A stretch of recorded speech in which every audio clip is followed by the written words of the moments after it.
गोपाल जोशी को बाहर बुलाइए तुरंत। यंत्र? हाँ, एक लाल पोटली में रखा हुआ था जिसे रामनाथ दीक्षित एक संदूक में रखते थे। तो क्या वो लाल पोटली वहां से गायब है? हाँ, ये खबर हमें उनके चेले धीरज और लक्ष्मण ने दी।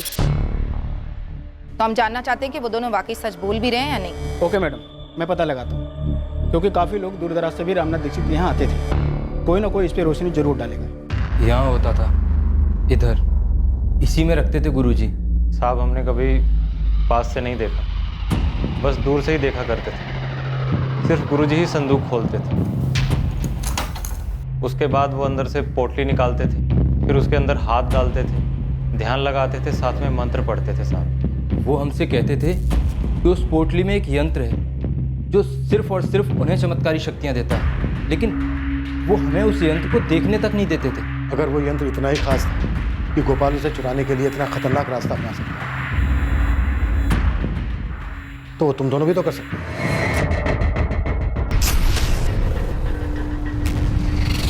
हम शिष्य थे गुरुजी के। तो गोपाल भी था। साहब वो यंत्र हमारे किसी काम का ना होता।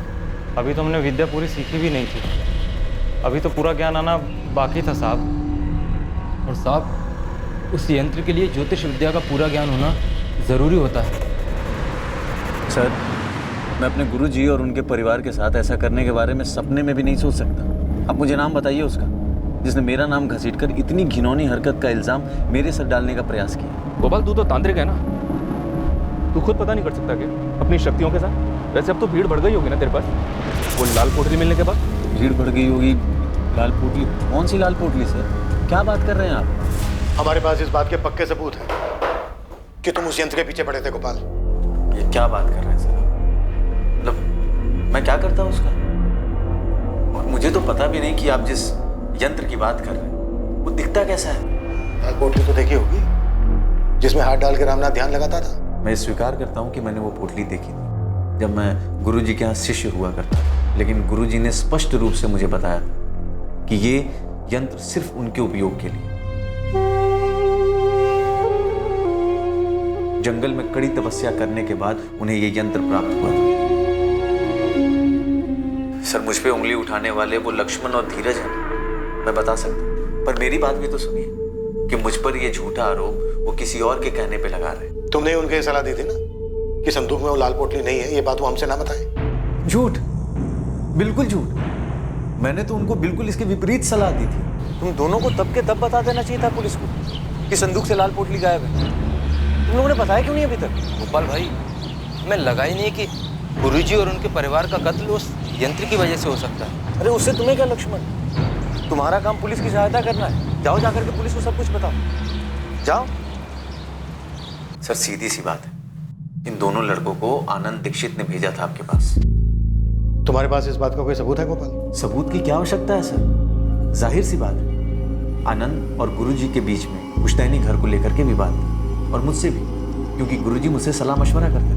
इतना बड़ा नामचीन तांत्रिक अपने छोटे भाई के गलत इरादों को नहीं देख पाया।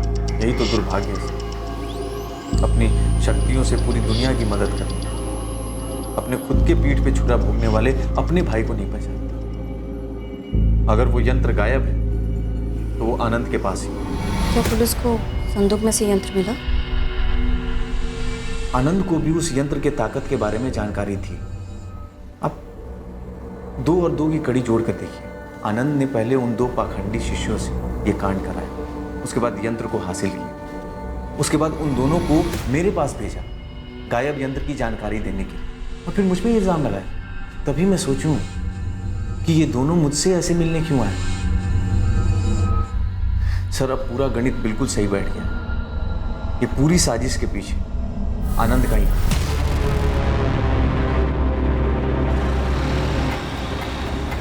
मैडम, ये सूरज गुप्ता काफी डिंगे मार रहा है। ठीक से बताओ गुरुजी, क्या मतलब है तुम्हारा? कैसी डींगे? किशोर दीक्षित और उसके परिवार की ऐसी दर्दनाक मौत पर डिंगे। देखो यार, वो कहते हैं ना कि जैसी करनी वैसी भरनी।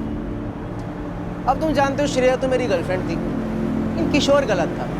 मैंने उसको बोला था कि पीछे हट जा, नहीं हटा। साले ने मुझ पर हाथ उठाया। हुआ क्या, इस दुनिया से ही हट गया। हिसाब किताब एकदम बराबर हो गया। गुरदीप, तुम्हें लगता है सूरज और उसके कॉर्पोरेटर बाप ने मिलकर ही हिसाब किताब पूरा किया होगा? मैडम, कॉर्पोरेटर धर्मेंद्र गुप्ता या फिर उसका बेटा सूरज गुप्ता खुद ये कांड करते ना तो शेख चिल्ली वाला मामला होता, मतलब खुद के ही पैर काटना। तो इन दोनों ने नहीं किया? मेरे हिसाब से तो बिल्कुल भी नहीं। हाँ, सुपारी वाला मामला हो सकता है। उस पर कोई खबर? यहाँ मझौली में तो कोई नहीं हो सकता। जबलपुर तक की सुपारी मार्केट छान मारी, अभी तक किसी गिरोह का नाम नहीं आया।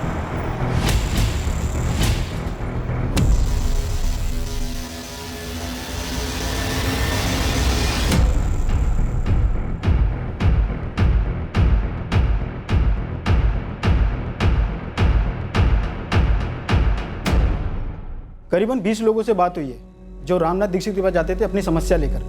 सभी का कहना है कि लाल पोटली तो देखी ही दूर से, लेकिन यंत्र के बारे में किसी को कुछ नहीं मालूम। नथु, इस माधव रघुवंशी के बारे में कुछ पता चला क्या? साहब वो तो देवदास बना घूम रहा है। मतलब ये प्यार व्यार सच में था क्या? उसके और नेहा के कॉलेज में बात हुई। वहाँ के लोगों का कहना है कि दोनों का सीरियस रिलेशनशिप था। मतलब मोटा मोटा अब हमारे रडार पर सिर्फ आनंद दीक्षित और गोपाल जोशी हैं और दोनों पर ही बात आगे नहीं बढ़ रही है। साहब ये रामनाथ के चेले लक्ष्मण और धीरज दोनों की थोड़ी खातिरदारी करो, जरूर कुछ उगलेंगे। वही प्लान है। तब तो तू गोपाल जोशी का और खंगाल। ठीक है साहब, मैं लग जाता हूँ इसकी हिस्ट्री निकालने में। वैसे एक बात और खटक रही है मुझे, ये चारों मर्डर बहुत ही प्रोफेशनल तरीके से हुए, लेकिन पूरे जिले से, यहाँ तक कि पूरे स्टेट से एक भी हिस्ट्री शीटर का नाम सामने नहीं आया। सर और एक बात खटक रही है मुझे। हमने जब दीक्षित के पड़ोसी रोहित से बात की थी तब उसने बताया था कि कत्ल की रात उनकी गली का कोई कुत्ता बहुत अजीब तरह से रो रहा था। उस रात को कोई कुत्ता बड़ी डरावनी तरीके से रो रहा था। सर मुझे कोई बहुत ही शातिर और बेरहम साजिश की बुआ रही है। यह सिर्फ किसी हिस्ट्री शीटर का अंजाम दिया जुर्म नहीं लग रहा है। यह किसी ऐसे आदमी का काम है जो दीक्षित परिवार और उनके घर मोहल्ले के हालात से अच्छी तरह से वाकिफ था, जिसके चलते इस साजिश को आराम से अंजाम दिया जा सके। काफी आराम से बचा। घर की बैक साइड को खोदने के लिए उनके पास पूरा था।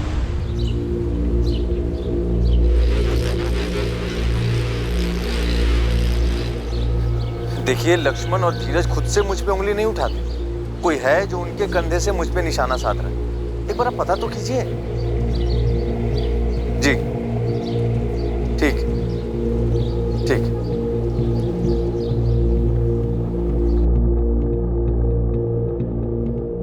पापा, पुलिस आई है आपसे बात करने। आनंद, आपने कैश और जेवर चोरी होने की इंफॉर्मेशन तो दी थी, लेकिन संदूक वाली उस लाल पोटली का जिक्र नहीं किया था जो चोरी हो गई थी, जिसमें रामनाथ जी का यंत्र था। आपने मुझे संदूक खोल कर दिखाया कब? मुझे कैसे पता चलता? हमने एक दफा नहीं आपसे कई दफा पूछा था उस चाबी के बारे में, जिसे रामनाथ जी अपनी कमर से लटका कर रखते थे। कैसे बताता मैं? मुझे क्या मालूम था वो चाबी संदूक की है? और आपको भी तब मालूम पड़ा जब लक्ष्मण और धीरज ने आपको बताया। हमें पता चला है कम से कम 2 लोग थे, ऐसे 2 लोग जो घर के चप्पे चप्पे से वाकिफ थे, रामनाथ दीक्षित के परिवार की दिनचर्या से वाकिफ थे। बोलो, कैसे अंजाम दिया इस कांड को? क्या क्या किया, कैसे किया? हम और क्या बताएंगे, हम उनके शिष्य थे, गुरु थे वो हमारे। साहब, हमारी सिर्फ इतनी गलती है कि हमने लाल पोटली वाली बात आप लोगों को नहीं बताई। इसके अलावा हमें कुछ नहीं मालूम ये सब किसने किया है। वो आदमी कौन है जिसने तुमसे कहा गोपाल जोशी पर उंगली उठाने के लिए? हमें किसी ने नहीं कहा साहब। और साहब ये बात सच है, गोपाल भाई ने ही हमें मना किया था आप लोगों को यंत्र वाली बात ना बताएं। 2 घंटे 2 घंटे दे रहा हूं तुम दोनों को, अच्छे से सोच लो।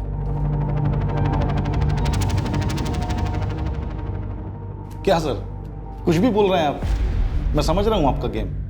आप तुक्का लगा रहे हैं मुझसे कुछ भी बुलवाने के लिए। कोई तुक्का नहीं लगा रहा। 4 मर्डर हुए हैं, तुम्हारे भाई का, भाभी का, भतीजे का, भतीजी का। सर मुझे पता है उस धीरज ने और लक्ष्मण ने आपके कान भरे होंगे मेरे खिलाफ, लेकिन उनकी मनगढ़ंत कहानी से यह साबित नहीं हो जाता कि मर्डर मैंने किया है। और रही बात उस यंत्र की, मुझे मालूम पड़ा कि वो चोरी हो गया, लेकिन सर वो लाल पोटली वाला यंत्र हमेशा से उस पर मैं हंसता था। सस्ती नौटंकी के अलावा कुछ भी नहीं था मेरे लिए वो। और अपने भैया को भी मैं कभी कोई चमत्कारी गुरु नहीं मानता था, एक नंबर का पाखंडी समझता था उनको। सैकड़ों लोग आते थे उनके पास। सर दुखी और परेशान आदमी उम्मीद की हर चौखट पे माथा टेकता है, और मेरे भैया उम्मीद की पुड़िया बना के देने में माहिर थे। और वो पुड़िया थोड़ी देर के लिए लोगों को सुकून देते, सुकून के अलावा कुछ नहीं। और ये जो यंत्र मंत्र है ना, सब ढकोसला था, एक पैसे की चमत्कारी शक्ति नहीं थी उसमें। तुम मेरी शक्तियों को मानो या न मानो उससे कोई फर्क नहीं पड़ता मुझे। तुम्हें बस घर का लालच है, उसी की बात करो। लालच नहीं, हक है मेरा। पुश्तैनी मकान है वो। एक तो आप मकान छोड़कर अपनी ये पाखंड की विद्या सीखने चले गए, और दूसरे उस मकान की मरम्मत के लिए पानी की तरह पैसा बहाया मैंने। और तीसरी सबसे अहम बात, माँ बाबूजी की सेवा की आखिरी दम तक, जब आप दुनिया को ठग के पैसे कमा रहे थे। और इन सब के बावजूद आपको अच्छी खासी रकम दी मैंने मकान के नाम पे। और अब जो आप मांग रहे हैं ना, वो लूट है। और आप लूट में माहिर हो चुके हैं अपने यंत्र मंत्र की विद्या से। आज 30 लाख कीमत है उस घर की, मैं तुमसे 15 मांगू, आधा। तुम बाकी के 7 लाख दो, मैं आंख मूंद कर कागजात पे दस्तखत करता हूं। तो रही बात यंत्र तंत्र की, वो मेरा पेशा है, उससे तुम्हारा कोई ताल्लुक नहीं। मानता हूं ताल्लुक नहीं था मेरा, और ये भी मानता हूं कि कानूनी तौर पे 7 लाख रुपए देने थे मुझे पुश्तैनी मकान के लिए, और जो मैंने इकट्ठे भी किए अपनी छोटी सी दुकान चलाकर, मेहनत की कमाई से, कोई यंत्र वाली ठगी से नहीं। पर वो यंत्र था क्या? सर बोल तो रहा हूं, उस लाल पोटली में लिपटी हुई ठगी थी, बकवास था, जिसके जरिए भैया लोगों को बेवकूफ बनाते थे, ढेर सारे पैसे कमाते थे। आनंद, लेकिन ये नामुमकिन है कि तुम्हें पता ही नहीं था कि उस संदूक के अंदर वो लाल पोटली है, और रामनाथ जी की कमर से बंधी चाबी से वो संदूक खुलता है। आनंद, यंत्र चुराने वाले ने रामनाथ दीक्षित की कमर पर बंधी चाबी से वो संदूक खोला, यंत्र बाहर निकाला, वापस उस संदूक को ताला लगाया और वापस वो चाबी रामनाथ की कमर पर बांध दी। सर आप तहकीकात करने वाले एक पेशेवर हैं, आप लोगों के बयान से सच्चाई जान लेते हैं। मुद्दे से मतलब? मुद्दा वही है सर, इन पेशेवर भविष्यवक्ताओं का खेल भी वही है। ये लोगों से पूछताछ करते समय अंदाजा लगा लेते हैं कि सामने वाले की कमजोरी क्या है। जबान तो पहले ही मीठी होती है उनकी, ले लेते हैं लपेटे में। और रामनाथ भैया तो इस आंखों में धूल झोंकने वाली कला के माहिर हो गए थे। रामनाथ दीक्षित और उसके पूरे परिवार का कत्ल किया गया, उनकी पत्नी और बेटी की लाशों के साथ घिनौनी हरकत हुई है। अब तुम चुपचाप ये बताओ, इस कांड को कैसे अंजाम दिया? मैंने नहीं किया सर। किन चीजों का सहारा लिया आनंद? और कुत्ते के रोने की आवाज किसने निकाली? धीरज और लक्ष्मण ने? लक्ष्मण, धीरज, हमें अच्छे से पता है उस रात को जो कुत्ते के रोने की आवाज थी असली नहीं थी। तुम दोनों ने वो आवाजें निकाली। तुम्हारे गुरु रामनाथ दीक्षित कुत्ते के रोने का अपशकुन मानते थे, इसलिए कुत्ते को भगाने के लिए उन्हें घर से बाहर आने के लिए मजबूर होना ही था।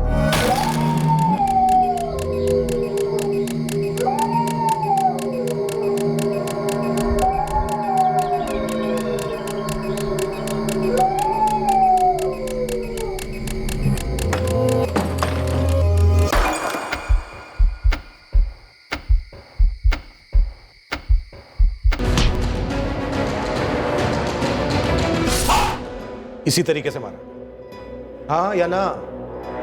कि किसी भी तरह से रामनाथ दीक्षित को घर से बाहर लाओ, मारो, फिर घर में घुसकर बाकी सबको भी मार डालो। रात में कुत्ते के रोने को अपशकुन माना जाता है। तुम्हें पता था? कुत्ते को चुप कराने के लिए रामनाथ बाहर आएगा ही आएगा। यकीन नहीं होता सर कि आप जैसा पुलिस अफसर एक अंधश्रद्धा को अपनी तहकीकात का आधार बनाएगा। खैर, अब मुद्दे से भटकना बंद करें और उन दोनों को बुलाएं, नालायकों को, लक्ष्मण और धीरज को, और मेरे मुंह पे कहलवाएं कि मर्डर मैंने करवाया है। जब जरूरत पड़ेगी तब करेंगे। जरूरत होगी तो भी नहीं करवा पाएंगे आप, क्योंकि ये सब झूठ है। और इस कांड के पीछे अगर मैं होता भी तो इतना मूर्ख नहीं हूं कि उन्हीं दोनों को चुनूंगा जिनको आपके शक के दायरे में आना ही आना था। तो फिर किन्हें चुना? किससे करवाया? कौन सा गिरोह? गिरोह तो मेरे भैया चला रहे थे, अंधश्रद्धा का गिरोह। और हम दोनों भाइयों के बीच में पुश्तैनी मकान को लेकर मसला था। कोई नफरत नहीं थी कि मैं उनका मर्डर करवाता। आप ऐसे आदमी को ढूंढिए जिसे मेरे भैया से इतनी नफरत हो कि मेरी भाभी और भतीजी। आप जितनी मर्जी पूछताछ कर लीजिए सर, लेकिन मैं वो आदमी नहीं हूं जो इतनी घिनौनी हरकत करता, और वो भी अपने भाई के साथ। हर मर्डर केस में क्रिमिनल अपने पीछे कोई ना कोई सुराग छोड़ ही जाता है बच्चा। इस केस में 4 मर्डर हुए, 2 सेक्सुअल असॉल्ट हुए, लेकिन क्रिमिनल ने एक भी ऐसा निशान नहीं छोड़ा जिसके बलबूते हम किसी नतीजे पर पहुंच सके। सर, सारे एंगल्स इस वक्त पर्सनल हैं और रहस्यमय लाल पोटली में लिपटा हुआ वो जादू यंत्र, लेकिन इनमें से कोई भी एंगल कोई स्ट्रॉन्ग रीजन नहीं दे रहा। इस केस में एक बात और गौर करने वाली है मनचंदा। सेक्सुअल असॉल्ट बहुत ही विकृत तरीके से हुआ, लाशों के साथ रेप किया गया, लेकिन क्रिमिनल ने वहां भी कोई अपना निशान नहीं छोड़ा। वेजाइनल स्वैब्स में कोई सीमेन के स्टेन्स नहीं मिले। मतलब मुजरिम ने या मुजरिमों ने कॉन्डोम यूज किया होंगे। प्राइवेट पार्ट्स पर जख्म तो हैं, तो यस, कॉन्डोम्स यूज किए होंगे। और डॉक्टर, रेप कत्ल होने के बाद हुए? हाँ, इस हद तक विकृति।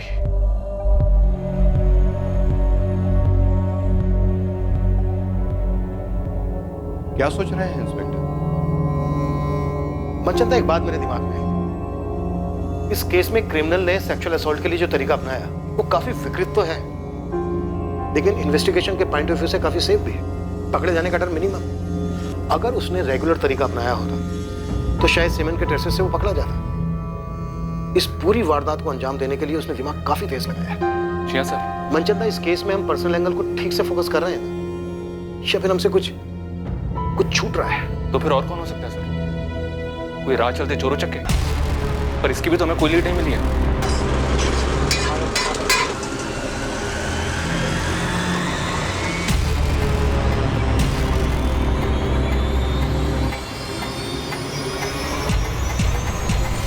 मनचंदा, अलमारी खुली मिली हमें। लॉकर से कैश, जेवर सब लुटे गए। सर, अगर ये लोग आम चोर लुटेरे होते तो लूटपाट करके भाग खड़े होते।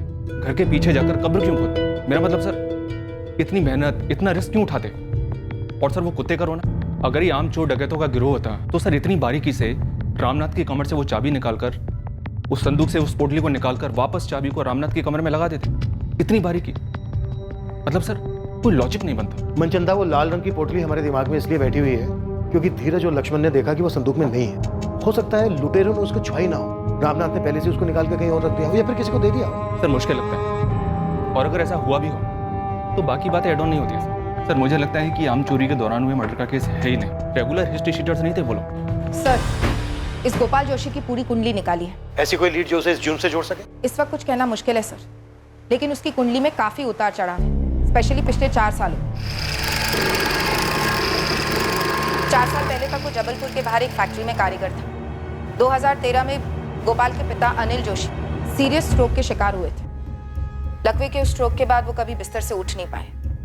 उसी महीने में गोपाल की फैक्ट्री में कटौती की वजह से गोपाल को नौकरी से हटा दिया गया। 2 दुर्घटनाएं एक साथ होने पर हताश होकर गोपाल रामनाथ जी के दरवाजे पर जा पहुंचा। उसे अपने बुरे वक्त को समझना था, आगे का रास्ता जानना था।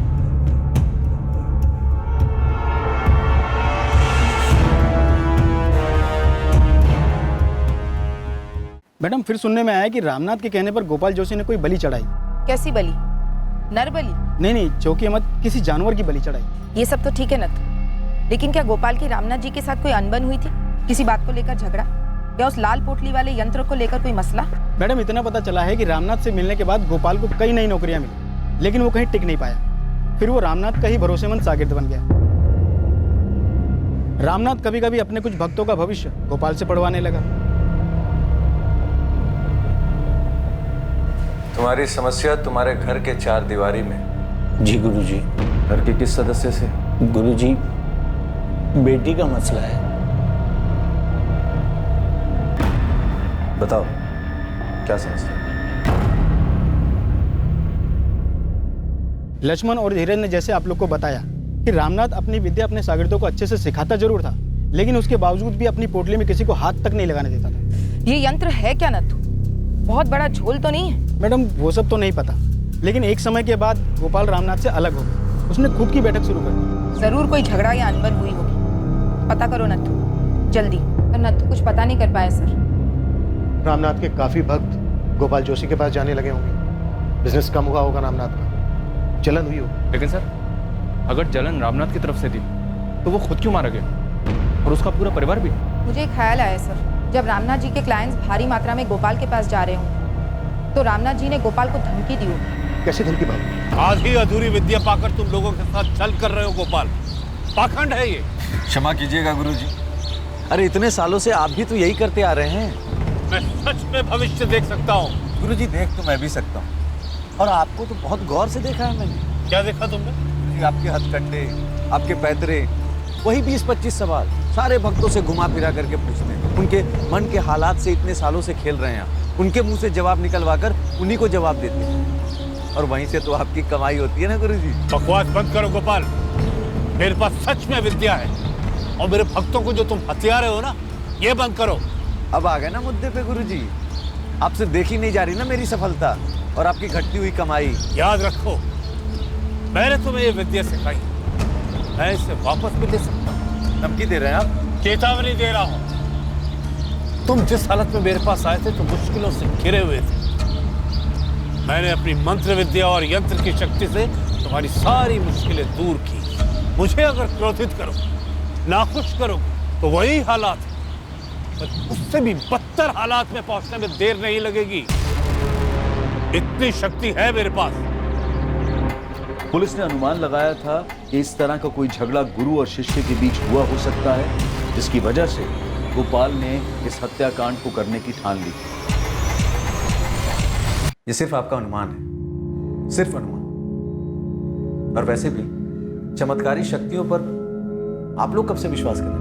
लोगों का विश्वास जीतकर उनसे पैसे तुम और रामनाथ जैसे लोग कमाते हैं। कौन ना करता है आती हुई लक्ष्मी को? ये बिजनेस है हमारा। लोगों को उम्मीद की पुड़ी देकर हम अपने घर की दाल रोटी चलाते हैं। मैं भी तो गया था रामनाथ जी के पास, हताश हालत। और फिर वहीं टिके रहे, लंबे अरसे तक वहीं रहे। तो क्या करता? किसी भी तांत्रिक के पास जाना सर एक आदत होती है जो धीरे धीरे लत बन जाती है नशे की तरह। बंदा खुद के लिए भी फैसला अकेले नहीं कर पाता, किसी भी मुश्किल का सामना नहीं कर पाता, कोई खुशी नहीं मना पाता। वो हर दूसरे दिन बाबा के चरणों में जाकर गिरा रहता। यही हमारा बिजनेस, यहीं से हमारी कमाई होती। ये बात मैं बहुत पहले समझ चुका था। फिर भी रामनाथ जी की धमकी से डर गए? सर, झूठी शक्तियों की धमकी से कौन डरता है? तो पहली बात कि रामनाथ जी ने तो मुझे कभी धमकी दी ही नहीं थी। वो बहुत ईमानदारी से अपना व्यवसाय कर रहे थे, मैं अपना कर रहा था।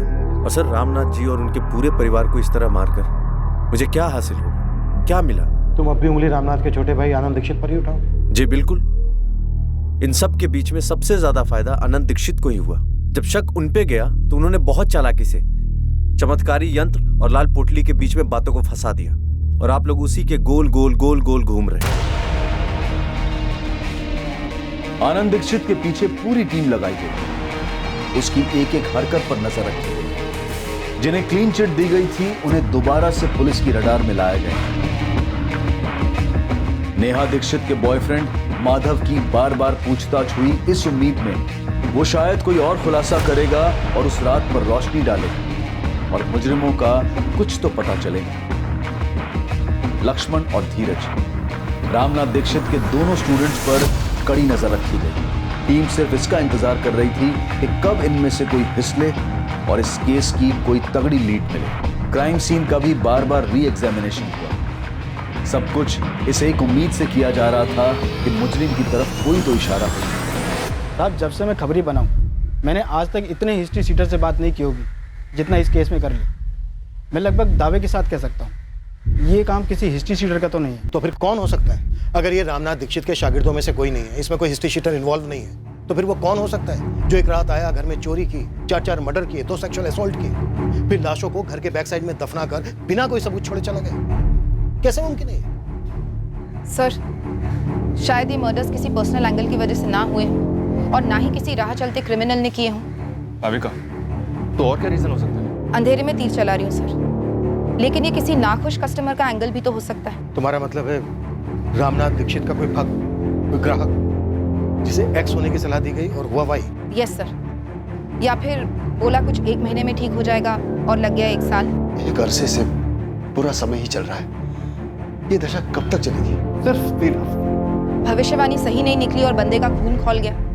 अपनी सारी मुश्किलों का कारण वो रामनाथ जी को समझ बैठा और गुस्से में आकर कर गया कांड। और सर, आपको जैसे लग रहा था कुत्ते का रोना कारण हुआ होगा जिसकी वजह से रामनाथ जी अपने घर से बाहर निकले होंगे, मुझे भी बार बार वही सही लग रहा है।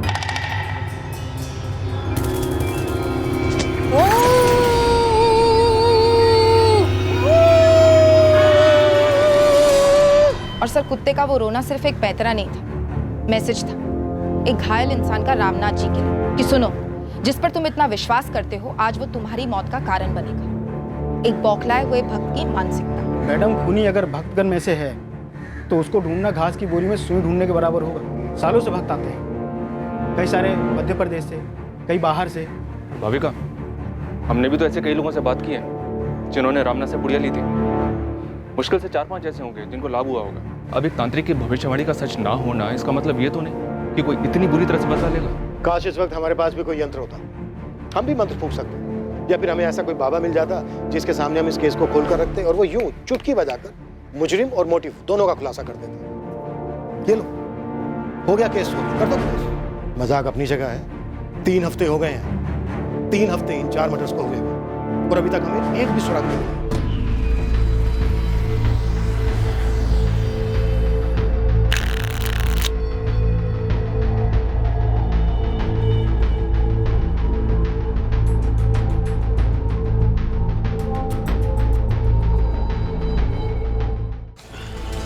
नथु, चाय तो चढ़ाओ, खबर है। चाय और ये टाइम? चढ़ा तो सही। ले मुझ पर चाय कड़क पिला रहा हूँ तो खबर भी कड़क होनी चाहिए। वो कल्पेश को तो तू जानता ही है। हिस्ट्री सीटर कल्पेश ना? हाँ। क्या हुआ उसका? इतनी मोटी गट्ठी है उसके पास करारे नोटों की। ये तेरी कड़क खबर? भाई 10-10 हजार के दाव लगा रहा है। इतने पैसे तो सुपारी से मिलते, वो भी मर्डर की। अरे तो कोई मर्डर की टिप देना। भाई वो तुम ढूंढो ना, हमने तो तुम्हें तिल्ली दिया जला के, मशाल तुम बनाओ।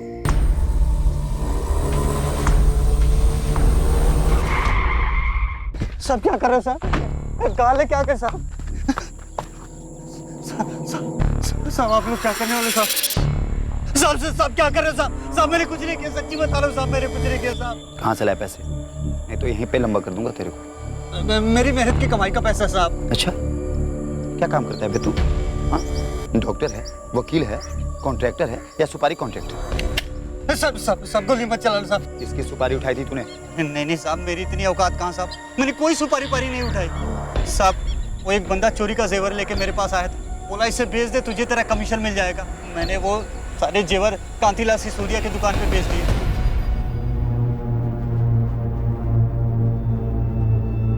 5 लाख का माल था साहब। कांतीलाल सिसोदिया ने मुझे 4.25 दिए, मैंने उसमें से 50 रखा, बाकी सामने वाली पार्टी को 3.75 दे दिए। पूरी ईमानदारी का सौदा था साहब, मैंने कोई सुपारी पारी नहीं उठाई साहब, और नहीं कोई लूटपाट किया। पार्टी का नाम बता। छोड़ो ना साहब, साहब आप एक काम करो, मेरे 50 में से 10 रख लो। अच्छा चलो 20 रख लो साहब। अभी ये किसने दिया, किधर से आए, सब जाने दो ना साहब। इसको इधर ही रफा दफा कर देते हैं साहब। मैं तो इस सबको पिघला देता हूँ साहब। आप अपना शहर बोलो ना साहब। रामनाथ दीक्षित, सुना ही है ना? क्या फर्क पड़ता है साहब, जाने दो ना हम लोगों को। ये तो वही है ना जिसका मर्डर हुआ था, बेटा बेटी बीवी सब साफ, चोरी वाला तांत्रिक, राइट? साहब आप तो मेरे को जानते हो साहब, मेरा इससे कोई लेना देना नहीं है साहब। ये सब आप रख लो साहब, ये कल्पेश को अंदर डालो। अरे क्या अंदर डालो साहब, मेरा इस हत्या से कोई लेना देना नहीं है। तो उसका नाम बता जिसका वास्ता है।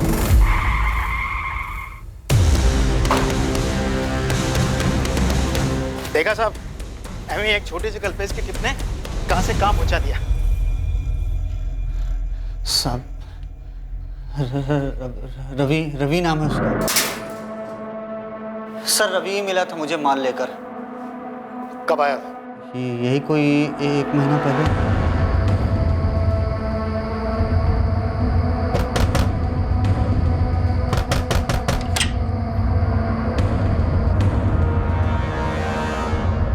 ये देख, ये बेच। इतना माल आया कहाँ से? तुझे उससे क्या? कम से कम 7-8 लाख के तो होंगे। बे नहीं बे, 7-8 लाख के नहीं है। फिर कितने के होंगे? यार ये तो जौहरी बताएगा ना, जितनी कीमत होती है उससे कम ही मिलता है। इनका हिसाब किताब तो तुझे पता ही है। पर भाई जो भी कीमत लगे, मेरा कमीशन फिक्स्ड है 50। ठीक है, तो डील तो करा दे, अपना कमीशन रख लेना। लेकिन हाँ, मेरी हरी झंडी मिलने के बाद ही माल निकालना। रवि को मैं काफ़ी सालों से जानता हूँ, उसे पता कि मैं चोरी का सामान बेचता हूँ, इसलिए वो माल लेकर मेरे पास आया था। ये रवि है कौन? किसी गिरोह का है? नहीं साहब, वैसे तो ये सीधे काम में है। ऑमलेट और पराठे का ठेला लगाता है मझोली में। 1 हफ्ते पहले फ़ोन आया था उसका मेरे पास। हाँ कल्पेश, माल भेज दे तुरंत। अरे हरी झंडी है। हाँ हो जाएगा। आया, पर तूने बताया नहीं कि माल किधर से आया, कहाँ से आया। अरे तुझे क्यों जानना है? तू माल भेज, अपना कमीशन रखो, खुश रहे। जुल्म अपना दिमाग लगा रहा है। तेरे रवि मझोली में कब और कहाँ ठेला लगाता है? साहब शाम 5 बजे से लेकर रात के 2 बजे तक, हाईवे के पास सर्विस रोड पर।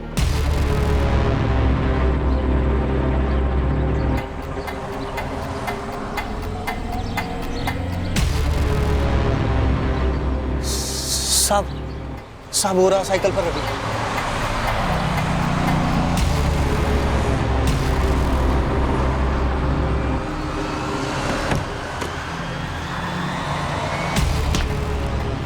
रामनाथ दीक्षित, नाम तो सुना ही होगा।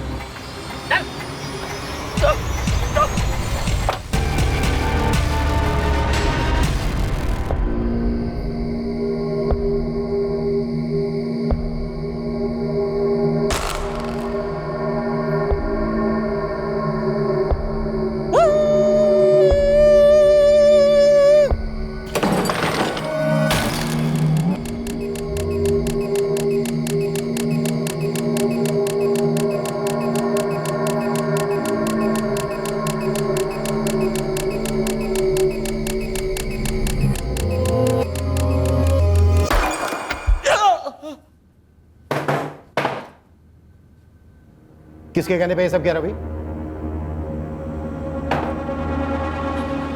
महीने भर से हम इस केस के पीछे चक्कर काट रहे हैं। अब अगर तूने तनिक भी दिल लगाई ना तो असली कुत्ता समझ के पीटूंगा तुझे, और असली कुत्ते की तरह रोएगा तू रात भर। मैंने तो बस कुत्ते के रोने की आवाज निकाली थी साहब। रुक मत, आगे बोल। और लूटने में मदद की थी बस उसकी, पर मैंने किसी को नहीं मारा। कौन था वो जिसकी मदद की तूने?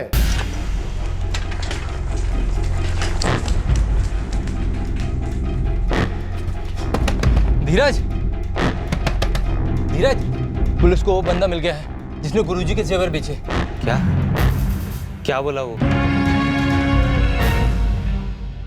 क्या हुआ जी? अपना भैया के घर से चोरी हुए जेवर पुलिस ने बरामद किए हैं। थाने बुलाया मुझे। कहीं ये उनकी कोई चाल तो नहीं है? पता नहीं, देख आता हूँ।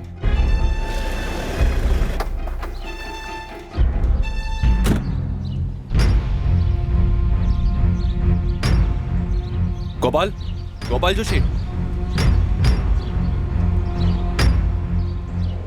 जी इंस्पेक्टर। मुजरिम पकड़ लिया हमने। कौन है? बताते हैं, चलो हमारे साथ। बताइए ना सर, किसे पकड़ा है आप लोगों ने? एक क्रिमिनल है, हिस्ट्री शीटर। कौन है ये? पहले जबलपुर पुलिस ने उसे पकड़ा था पैसों के साथ, जो उसने कुछ जेवर बेचने के बाद कमाए थे बतौर कमीशन। अच्छा, फिर जेवर बरामद हुए और उन जेवर में से चांदी के एक गिलास पर रामनाथ दीक्षित का नाम लिखा हुआ था। फिर ये कल्पेश मजौली में एक बंदे से मिला जिसने कल्पेश को वो जेवर दिए थे बेचने के लिए। रवि नाम है उसका। इस रवि को वो जेवर बेचने के लिए किसने दिए थे? गोपाल जोशी। किसने दिए थे सर? अब मुझसे क्यों पूछ रहे हैं? हमारा अंदाजा इतना भी गलत नहीं था, और तेरे ऊपर तो शक हमें पहले से ही था, बस सबूत नहीं था हमारे पास। अब हम तुझसे तोते की तरह सच बुलवाएंगे, फिर तेरी भविष्यवाणी की जाएगी, समझा?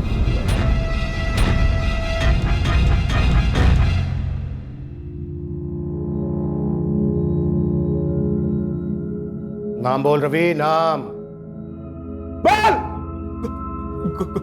गोपाल जोशी साहब, कर हमने दीक्षित से पंगा था। चल गोपाल, अब जल्दी से शुरू करते अपनी बात। अब अगर तूने 1 मिनट भी देर लगाई तो बहुत तरीके हैं हमारे पास मुंह खुलवाने के। एक से बढ़कर एक यंत्र है हमारे पास।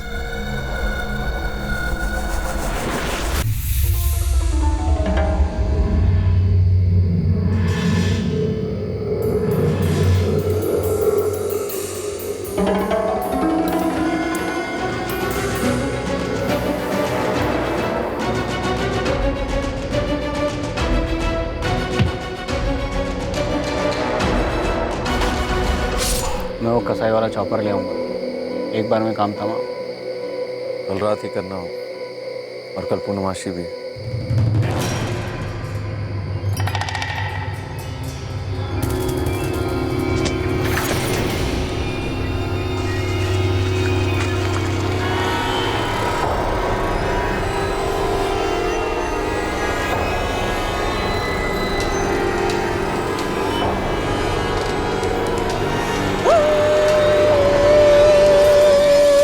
दरवाजा खटखटाता तो चारों में से कोई भी दरवाजा खोल सकता था, लेकिन मुझे यकीन था कि कुत्ते की रोने की आवाज सुनकर गुरुजी ही दरवाजा खोलेंगे। उन्हें लगता कि कोई अपशगुन होने वाला।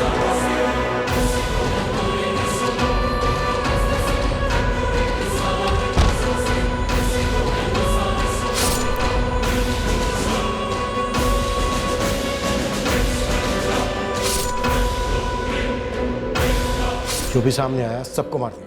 हाँ, क्योंकि कोई बचता तो वो भागता, शोर मचाता, लोग इकट्ठे हो जाते। मतलब पूरी फैमिली का सफाया करना है, ये पहले से तय था? नहीं साहब, मैंने किसी को नहीं मारा। मैंने तो बस चोरी में मदद की थी, और लाशों को दफनाने में। गायत्री दीक्षित और नेहा दीक्षित की लाशों के साथ जो किया, वो किसने किया? बोल गोपाल, सुन रहा हूं मैं, बोल। गोपाल भाई, ये लड़की आपकी, वो औरत मेरी, बाद में एक्सचेंज, ठीक है? रुक, ले, कोई निशान मत छू। इतना सब कुछ तूने उस लाल पोटली के लिए किया? उस यंत्र के लिए?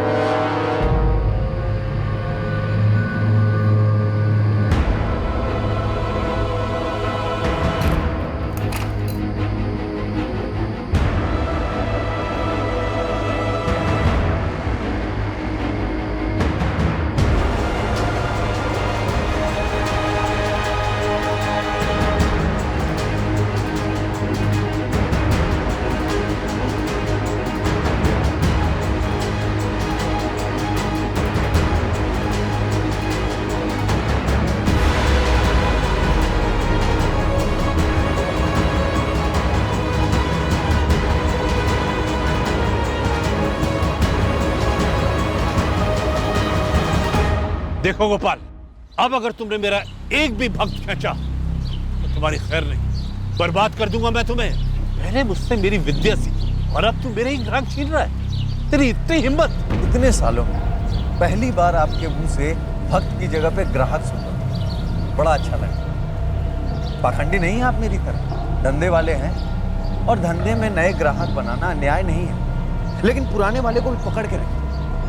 मैं तो कहता हूँ कोई जबरदस्त चमत्कार दिखाइए उन्हें। तुम मेरा और मेरी विद्या का मजाक उड़ा रहे हो? गुरुजी, सैकड़ों ग्राहकों का इतने सालों से आप मजाक ही तो बनाते आ रहे हैं। अब बहती नदी में मैंने भी हाथ धो लिया। अब गुरुजी, इसमें बुरा मानने वाली कोई बात है नहीं। विनाश काले विपरीत बुद्धि, तुम्हें अंदाजा नहीं है गोपाल, तुमने मेरे साथ अन्याय और फिर मेरा अपमान करके क्या मोल ले लिया। जिस हालत में तुम मेरे पास आए थे उससे भी बदतर दशा होगी तुम्हारी, वरना मैं ये तांत्रिक विद्या छोड़ दूंगा।